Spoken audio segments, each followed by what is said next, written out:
सब विषयों में मिलता, तुम्हें कौन सा स्वाद कहो।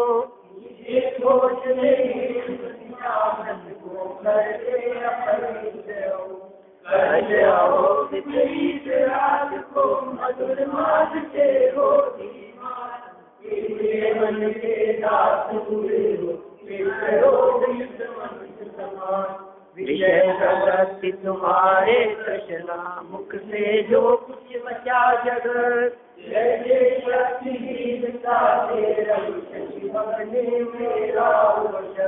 तुम जो नित्य सुख भोगे यदि चिरकाल रहे, किंतु देवी कर पाती अविनाशी मुक्ति तुझे।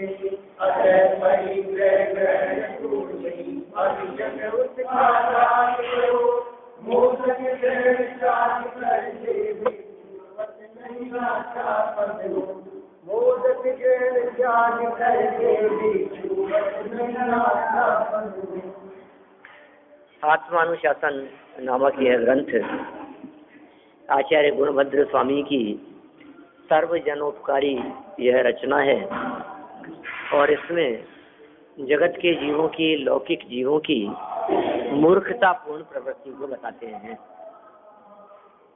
लौकिक जीव किस तरह की मूर्खता करते हैं, उसका चित्रण करते हुए, उसका वर्णन करते हुए ये बात कही गई कि भाई मोह के कारण मोहाधीन होते हुए पिता पुत्र को और पुत्र पिता को ठगते हुए देखे जाते हैं, और उसके पीछे जो कारण है वो कारण मात्र क्षणिक इंद्रिय जन्य सुख का ही है। एक क्षणिक सुख की प्राप्ति ही एकमात्र उसका कारण दिखाई देता है।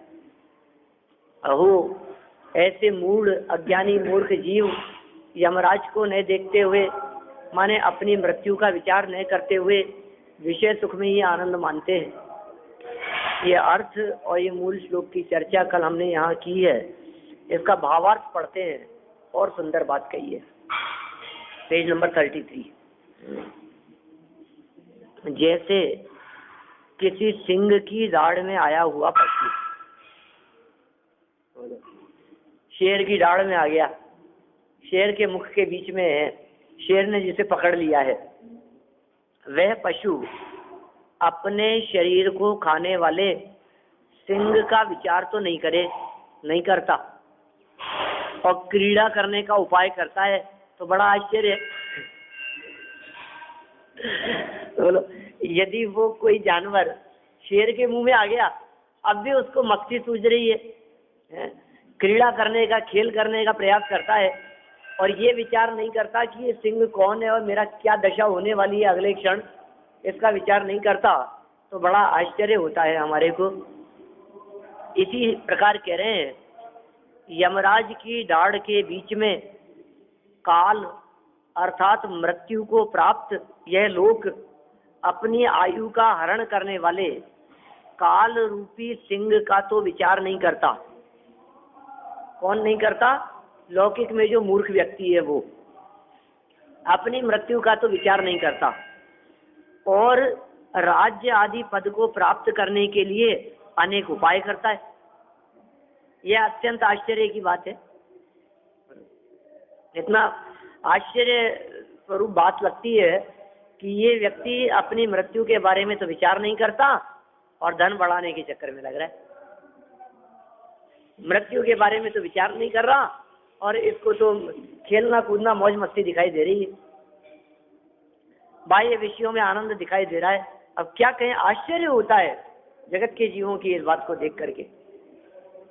लोक में इस तरह की घटनाओं को देख करके तो जो क्षणिकता को प्रदर्शित करने वाली घटनाएं हैं, कहीं ट्रेन एक्सीडेंट हो गया, कहीं भूकंप आ गया, कहीं बाढ़ आ गई, कहीं सुनामी की लहरें उठती हुई दिखाई दे रही है, कहीं बम विस्फोट हो रहे हैं, ऐसी घटनाओं को देखकर हमारे को तुरंत ही धर्म मार्ग में लग जाना चाहिए, क्योंकि आज तो वहां बम विस्फोट हुआ है, यहाँ भी हो सकता था। वहां ट्रेन एक्सीडेंट हुआ है, यहाँ भी हो सकता था, हमारा भी हो सकता था, यहाँ भी भूकंप आ सकता था और आता ही है। हम बच गए इसका अर्थ ये नहीं है कि बचे ही रहेंगे, बचे ही रहेंगे ऐसा नहीं है, क्योंकि निश्चित रूप से आयु तो पूरी होनी ही है। इसलिए आश्चर्य की बात है, मृत्यु का विचार नहीं करके ये व्यक्ति क्या सोचता है, राग रंग में उलझा रहता है। ये बहुत आश्चर्य की बात है। अतः ऐसी मूर्खता को छोड़कर यम का चिंतन करते हुए विषयों की वांछा छोड़ना चाहिए। यमराज का विचार करते हुए विषयों की वांछा छोड़ देनी चाहिए, क्योंकि रंच मात्र भी, थोड़ा बहुत भी भरोसा नहीं है, गारंटी तो थोड़ी बहुत भी नहीं दी जा सकती है। आपको मालूम है युधिष्ठिर सत्यवादी थे, और एक बार कोई व्यक्ति उनसे दान मांगने के लिए आया तो उन्होंने ये कह दिया कल आ जाना, थोड़े काम में व्यस्त हूँ, बिजी हूँ मैं,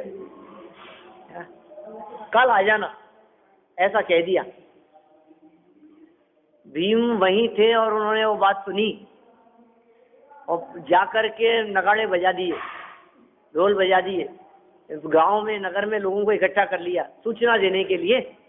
यही होता था, कोई ऐसे पंपलेट तो छपते नहीं थे, सार्वजनिक सूचना देने के लिए न्यूज़पेपर और न्यूज़ चैनल होते नहीं थे, तो कैसे सूचना देते थे राजा लोग। कोई चले जाता था, सुनो सुनो सुनो गांव वालों,